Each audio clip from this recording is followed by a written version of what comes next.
Salam karunia Roh Kudus bagi saudara-saudariku pecinta mutiara iman. Setelah kita belajar bersama tentang buah roh, di mana menggambarkan perilaku yang menunjukkan Roh Kudus hadir dalam hidup manusia Kristiani, sekarang kita akan belajar tentang karunia roh.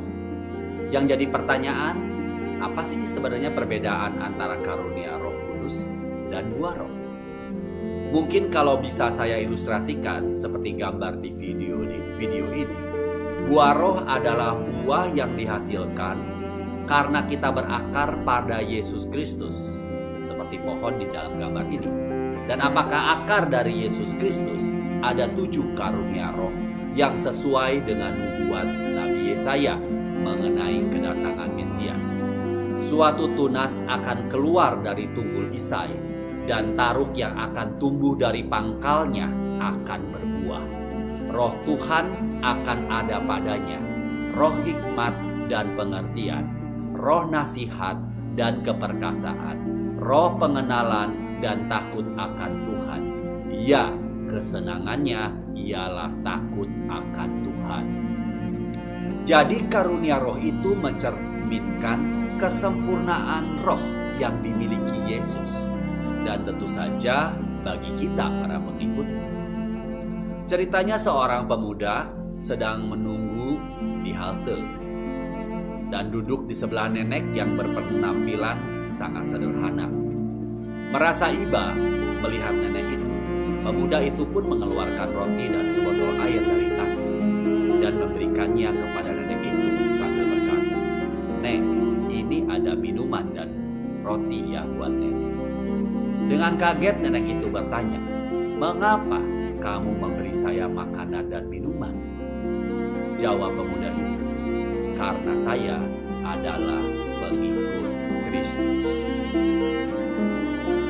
Setiap manusia yang telah dibaptis dan menerima sakramen penguatan telah menerima karunia Roh Kudus, sehingga hidup bersatu dengan Kristus dalam pikiran, dalam perkataan, dan juga dalam perbuatan.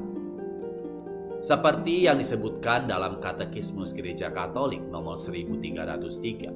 Karena itu, penguatan menghasilkan pertumbuhan dan pendalaman rahmat pembaptisan. Ia menjadikan kita lebih sungguh-sungguh anak-anak Allah dan membuat kita berkata, "Aba ya Bapa." Ia menyatukan kita lebih teguh dengan Kristus. Ia menambah di dalam kita karunia Roh Kudus. Ia mengikat kita lebih sempurna kepada gereja.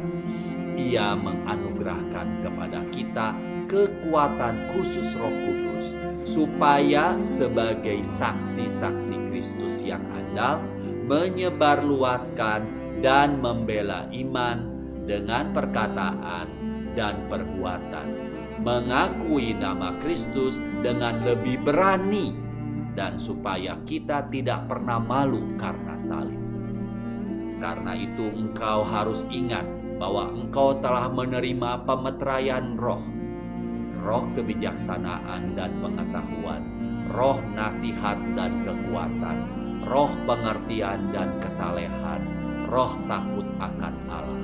Dan perihalalah apa yang telah engkau terima. Allah Bapa telah memeteraikan engkau. Kristus Tuhan telah menguatkan engkau dan memberikan jaminan roh ke dalam hatimu. Demikian dikatakan Santo Ambrosius.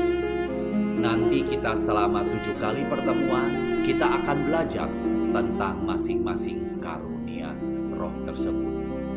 Dan sekarang, marilah kita yang telah dibaptis dan menerima sakramen Krisma hidup sebagai saksi Kristus dengan berani mewartakan kasih-Nya karena kita telah menerima karunia Roh Kudus. Tuhan Yesus memberkati.